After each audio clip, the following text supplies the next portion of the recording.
Hi friends, आपण समस्त को प्रतियोगिता और सफलता यूट्यूब चैनल को स्वागत। आज आम डिस्कस करवा जो आमर बर्तमान आप समस्ते देखि जेबे are I ARI I mean result declare होती सेबे यूट्यूब रे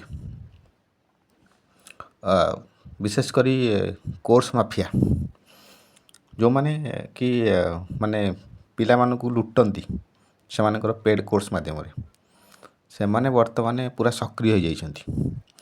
देखिबो जापत्य नाग त्रिशूल अमोघ एमती टाइप रो विभिन्न ना देकी सबू कोर्स सबू बिकिबारे व्यस्त से माने आउ बिलेई कपाल को सिक्का छिंटा भलिया एथर मेन एग्जाम पई OSSC केते पिला को डाकी 3 लाख पिला पाखापाखि 3 लाख पिला को डाकी आउ एथर जो भाया बेपार हम भाई से कह गले जो कौन जो आमर फेस्टिव सीजन थाए फेस्टिव सीजनटा बर्तमान आरंभ है ये बर्तमान एमती चलो कहीं जो एग्जाम बर्तमान मेन एग्जाम पिला नहीं सी मेन एग्जाम बहुत टाइम अच्छी तो ता भितर जी जेते बेपार कर पाइला ठीक अच्छे छाड़ तांको विषय में डिस्कस करवानी मु वीडियो आज जो वीडियोटा बने तार उद्देश्य गोटे पिला माने ठकामीर शिकार न हो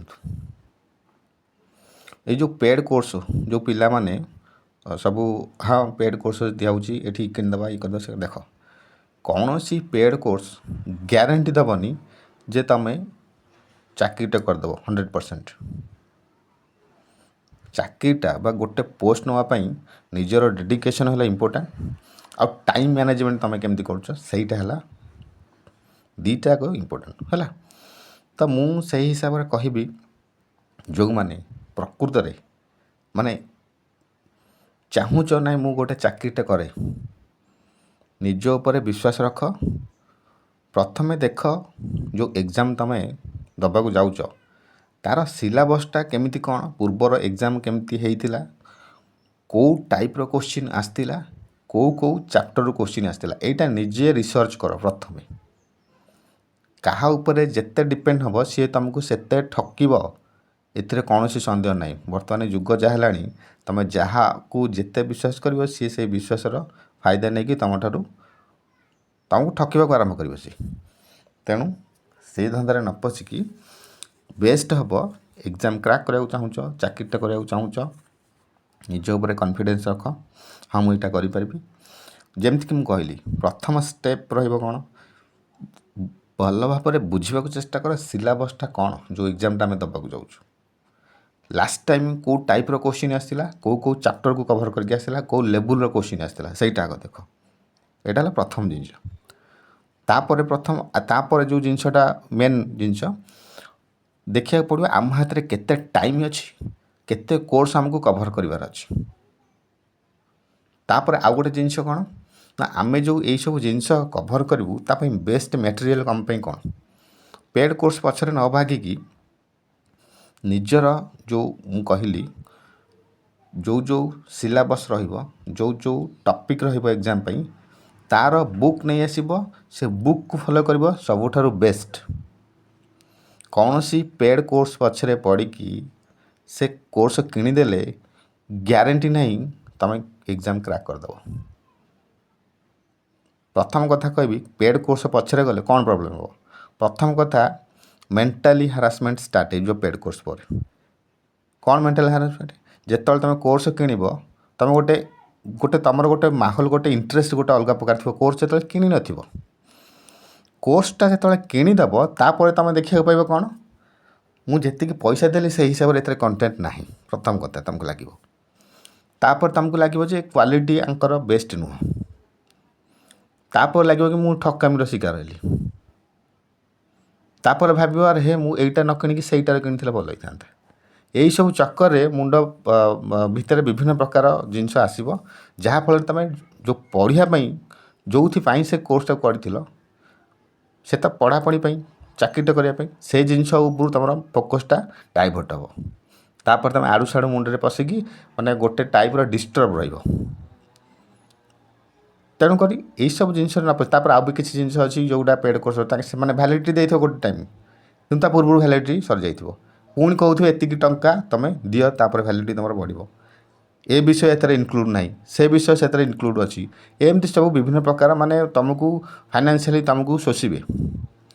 ତେଣୁ ପେଡ଼୍ କୋର୍ସ ପଛରେ ପଡ଼ ନାହିଁ, ନିଜ ଉପରେ କନଫିଡେନ୍ସ ରଖ। ମୁଁ ଯେମିତି କହିଲି ବେଷ୍ଟ ତରିକା ହେଲା ତୁମେ ବୁକ୍ ଫଲୋ କର, ବୁଝିବାକୁ ଚେଷ୍ଟା କର ସିଲାବସ୍ କ'ଣ ରହୁଛି, କେଉଁ ଟପିକ୍ର କେତେ କୋଶ୍ଚିନ୍, କେତେ ଟାଇମ୍ ତୁମ ପାଖରେ ରହୁଛି, କେତେ ଟାଇମ୍ ବର୍ତ୍ତମାନ ହାତରେ ଅଛି, କେତେ କୋର୍ସ ଅଛି କଭର୍ କରିବା ପାଇଁ, କେତେ ସମୟ ପଢ଼ିଲେ ମୁଁ କଭର୍ କରିପାରିବି। ଏଇସବୁ ଜିନିଷ ନିଜେ ତୁମେ କାଲକୁଲେଟ୍ କରିବ, ସେଇ ହିସାବରେ ତୁମେ ପଢ଼ିବ ଆଗକୁ। ଠିକ୍ ଅଛି, ଏଇଟା ହେଲା ମେନ୍ ଜିନିଷ ଯେଉଁଟାକି ଏକ୍ଜାମ୍ କ୍ରାକ୍ କରିବା ପୂର୍ବରୁ ପ୍ରି ରିକ୍ୱାରମେଣ୍ଟ। ତାପରେ ବେଷ୍ଟ ଷ୍ଟଡ଼ି ମ୍ୟାଟେରିଆଲ୍ ଯେମିତିକି ମୁଁ କହିଲି ବେଷ୍ଟ ସବୁଠାରୁ ବେଷ୍ଟ ତରିକା ବୁକ୍ ଫଲୋ କର। ବୁକ୍ ଫଲୋ କଲେ ହିଁ ତୁମେ ନିଜେ ରିସର୍ଚ୍ଚ କଲେ ହିଁ ତାକୁ ଟ୍ରିକ୍ ତରିକା ତୁମେ ଭଲ ଭାବରେ ପାଇବ।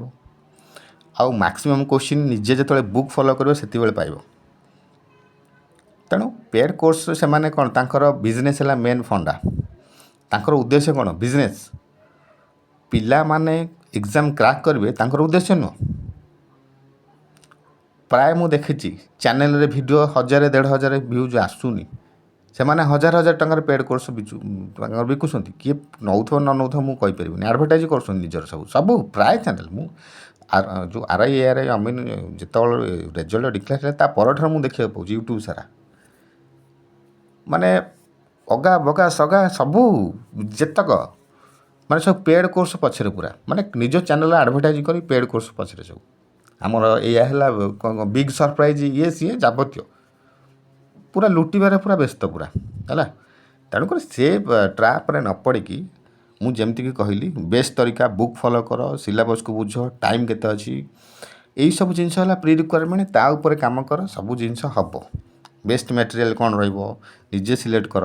ଏଇସବୁ ଜିନିଷ ପେଡ଼୍ କୋର୍ସରେ କିଛି ନଥାଏ, କିଛି ଗ୍ୟାରେଣ୍ଟି ଦେଉନି 100% ତୁମେ ଜବ୍ ପାଇଯିବ ବୋଲି ହେଲା। ତା ପଛରେ ପଡ଼ନି। ତାପରେ ମୁଁ ଯେମିତିକି ପୂର୍ବରୁ ଭିଡ଼ିଓ କରିଥିଲି 3 ଲକ୍ଷ ପିଲା ଯିବେ, 2900 ପାଖାପାଖି ପିଲା ଚାକିରି କରିବେ। ତାମାନେ 1% ଲେସ୍ ଦ୍ୟାନ୍ 1% ପିଲା ଚାକିରି କରିବେ। ତେଣୁ କ୍ରିଏଟିଭିଟି କେଉଁ ଭଳିଆ ହେବା ଦରକାର, ହାର୍ଡ଼ୱାର୍କ କେତେ ହେବା ଦରକାର, ସେହି ହିସାବରେ ଭାବ। ମୁଁ ନେକ୍ସଟ ଭିଡ଼ିଓରେ ବେଷ୍ଟ ଷ୍ଟଡ଼ି ମ୍ୟାଟେରିଆଲ୍ କେମିତି ଟାଇମ୍ ମ୍ୟାନେଜମେଣ୍ଟ କରିବ ସେଇ ବିଷୟରେ ଗୋଟେ ଭିଡ଼ିଓ ଆଣିବି, ହେଲ୍ପଫୁଲ୍ ରହିବ ଆଶା କରୁଛି ଆପଣମାନଙ୍କ ପାଇଁ ହେଲା। ତ ଆଜି ପାଇଁ ଭିଡ଼ିଓରେ ଏତିକି। ପେଡ଼୍ କୋର୍ସ ପଛରେ ନ ଭାଗିକି ନିଜ ଉପରେ ଭରସା ବିଶ୍ୱାସ ରଖ, ସେଇ ହିସାବରେ କାମ କର, ନିଶ୍ଚିତ ସକ୍ସେସ୍ ପାଇବ। ରହୁଛି, ଧନ୍ୟବାଦ।